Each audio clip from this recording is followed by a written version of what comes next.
اللهم صل وسلم وبارك على سيدنا محمد وعلى أصحابه أجمعين. ازيكم يا رب كلكم تكونوا بخير. كل سنة وانتم طيبين وربنا يعود عليكم الأيام بالخير واليوم نور بركات. رمضان كريم. طبعا الراعي الرسمي لأول يوم رمضان طبعا هو المحشي. هنعمل النهاردة يا بنات مع بعض محشي الكرنب، وهقول لكم يومنا كان عامل ازاي النهاردة. زي ما انتوا هتشوفوا كده معايا انا عاملة هنا كرنب.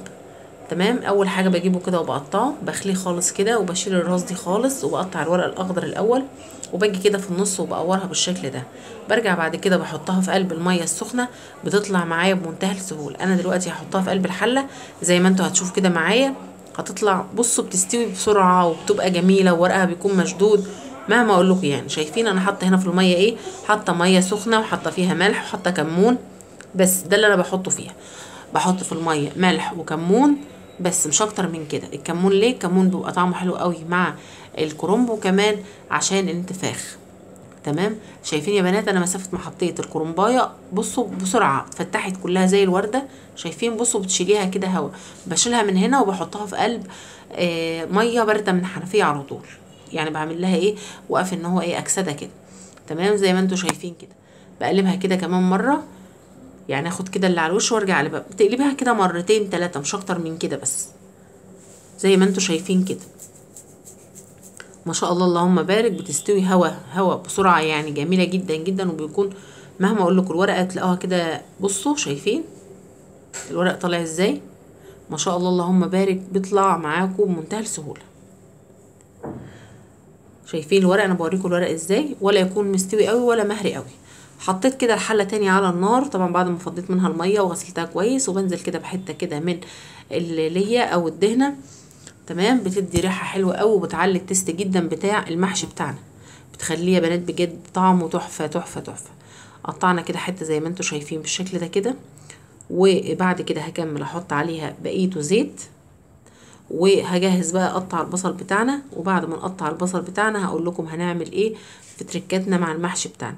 واللي بيعمل المحشي بتاعنا المحشي بتاعه بالطريقه زي كده يكتب لي في الكومنتات.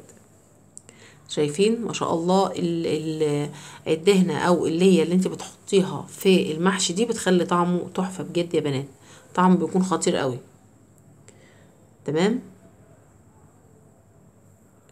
هزود هنا بقى هقطع بقى البصل بتاعي الاول، وكنت طبعا طحنه الطماطم عصراها ومصفيها كويس قوي.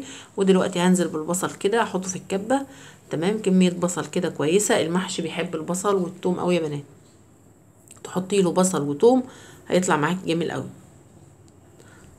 طبعا هطحنه هنا في الكبه بس مش هطحنه قوي، يعني انا عايزاه يكون خشن شويه مش ما يكونش ناعم. الكبه ممكن تخليه ناعم خالص زي العصير.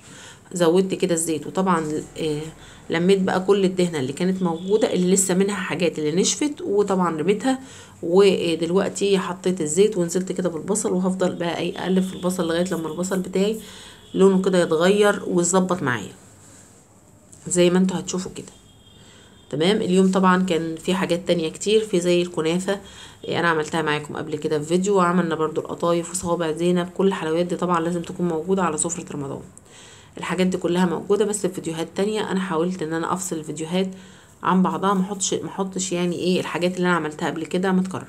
طبعا هنا بقطع كده بحط الثوم المفروم الاول، وبعد كده بقوم نازله بايه نازله كده بقرن فلفل كده ايه حامي كده. واحده بس يا بنات بتدي طعم جميل قوي في المحشي جدا يعني. بتخلي طعمه حلو قوي. هقلب كده تقليبه. طبعا الثوم يا بنات اول ما تحطيه مع البصل بتبتدي ان انت ايه يا دوبك تشم ريحته كده، يعني ما تسيبوش تقولي حمره. لو اتحمر طعمه ولونه بيروح. طعمه ونكهته اصلا بتروح في قلب الصلصه. انا بحب الطماطم كتير قوي في المحشي وكلنا بنحبها كده، فحطيت كده كميه طماطم زي ما انتوا شايفين كده.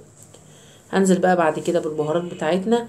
وطبعا بهارات المحشي دي لازم تكون بهارات ايه 10/10. اول حاجه بنزل كده بكميه من الملح. تحطي كده معلقتين ملح علشان ما يحدقش منك، وبرده معلقه كبيره كده ونص من الفلفل الاسمر. وبعد كده بهارات مشكله، معلقه شطه، معلقه بابريكا، بهارات كده كمون. تمام. وطبعا لازم اهم حاجة هي معلقة السكر علشان نسبة الحموضة يا بنات اللي انا حطيتها كده. تمام. هوريكم دلوقتي بقى احنا هنعمل ايه. طبعا ده الورق بعد ما قطعناه بالشكل ده وحطيناه في مصفى عشان يتصفى. هنا زي ما انتوا شايفين التسبيكه بتاعتي خلاص اتسبكت. هنزل بقى بالرز وهو على النار. التسبيكه على النار، ايوه والتسبيكه على النار. التسبيكه بتاعتي خلاص اهي، خلاص بقت ايه تقلت خلاص خالص اهو. هقوم بقى ايه جايبه بقى الرز بتاعي مصفياه جامد، واقوم حطاه كده بالشكل اللي انتوا شايفينه كده، واقعد بقى اقلب كده شويه. النقطه دي مهمه قوي يا بنات. بتبص تلاقي المحشي بتاعك ده احمر جدا، وكمان هتلاقي الرز بتاعك شرب التسبيكه شويه، ما بقاش فيه نسبه ميه خالص. وهتبتدي ان انت تقلبي كده بالشكل ده كده تمام. هيبقى طعمه تحفه بجد بجد. حطيت طبعا الملح على قد كميه الرز اللي موجوده حطيتها، وبعد كده هنزل بالخضره تمام، اللي هو الشبت والبقدونس. كنت مقطعاه طبعا ومصفياه حلو قوي. ودلوقتي هبتدي اقلبه كده واحده واحده كده في قلب المحشي بتاعنا في خلطه الرز. هيطلع بصوا ريحته خطيره خطيره، الكل هيشهد لك فيها تمام. هبتدي اقلب كده بالشكل اللي انتوا شايفينه ده كده لغايه لما احس خلاص ان فعلا الرز اخد كميه من الصلصه وتشربها وبقى تقيل زي ما انتوا شايفين كده يا بنات.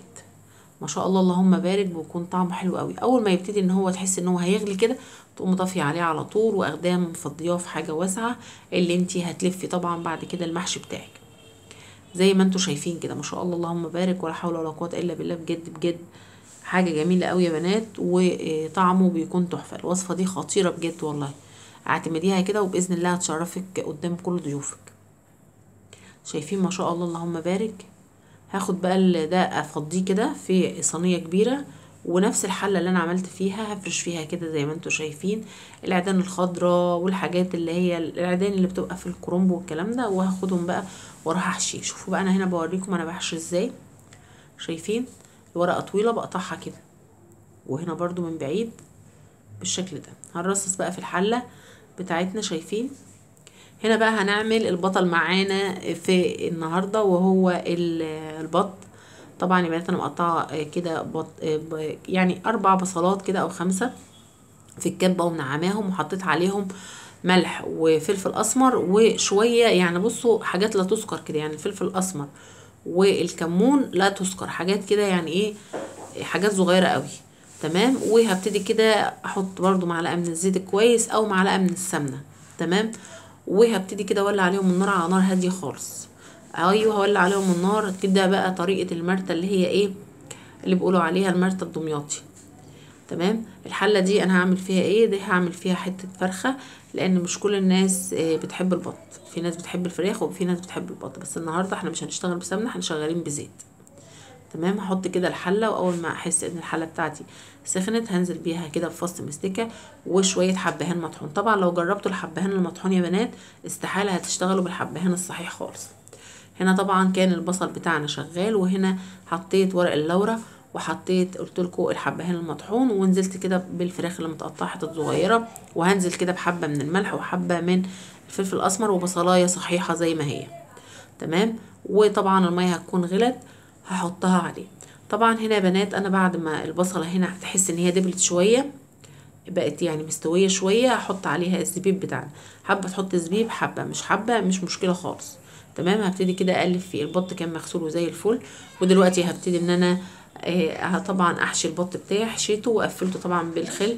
ودلوقتي هبتدي ان انا اشوح كده البط بتاعنا. حطيت كده شويه من الزيت ومستكه وحبهان ورق لورا تمام. ودلوقتي هبتدي ان انا انزل كده بالبط بتاعنا بالشكل ده.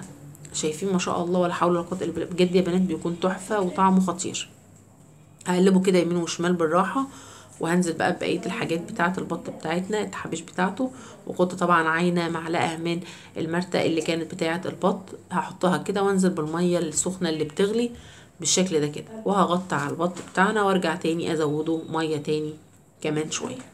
ما شاء الله. وهنا الفراخ شايفين بصوا كده الدنيا تمام قوي و10 على 10 ما شاء الله ولا حول ولا قوه الا بالله، حاجه بجد. وهنا حته فرخه عملناها كده متبله، كان قطعت عليها بصله وطحنت لها بصله كمان في الكبه، وحطيت لها البهارات بتاعتها وسبتها يا بنات ني في ني، بتبقى طعمها تحفه برضه. طلعت الفراخ كانت استوت طبعا زي ما انتم شايفين، ودي الشوربه بتاعت الفراخ بتاعتنا او المرقه. هنا طبعا دي الميه اللي بتحط على المحشي. شايفين انا حطاها ازاي؟ بحطها كده وببتدي انزل عليها بالشكل ده. وطبعا بحط مصفى. الميه دي بتكون عباره عن صلصه شايفين المحشي بتاعنا احمر ازاي وزي الفل. المية بتكون اللي بنحطها على المحشي بتكون صلصة، وبنحط كمان عليها مرقة وبنسقي بيها، بس طبعا بنظبط الحدق بتاعها. شايفين المحشي عامل ازاي، وشايفين جمال البط عامل ازاي مستوي زي الفل. بصوا حاجة كده 10/10. هنحمر البط بتاعنا وهنجهز بقى بقية الاكل بتاعنا زي ما انتوا شفتوا كده. ما شاء الله يا بنات، ولا حول ولا قوة الا بالله، بجد طريقة تحفة تحفة، اعتمدوها هتعجبكم جدا. طريقة البط دي طريقة سهلة وجميلة قوي، وطريقة كمان المحشي بالطريقة دي جميلة جدا. بإذن الله اعمل لكم فيديو تاني للمحشي، وطبعا محشي ورق العنب، وهشكل لكم تشكيلة حلوة قوي بإذن الله. ده كده شكل البط بتاعنا، وهقول لكم دلوقتي شوفوا ما شاء الله ولا حول ولا قوة بالله. هنا بقى طفينا على المحشي خلاص، وهنا ده شكل البط بتاعنا بعد ما اتحمر، بس انا نسيت شوية. ما شاء الله ولا حول ولا قوة الا بالله. رأيكم ايه بقى في اليوم بتاعنا؟ كل سنة وانتم طيبين، وربنا يعود عليكم الايام بالخير واليمن والبركات. ما تنسوناش في دعوة حلوة من القلب، ويا رب كده تكونوا في اتم صحة. اقول لكم مع السلامة، وانتظروني ان شاء الله في فيديوهات تانية كتير. سلام.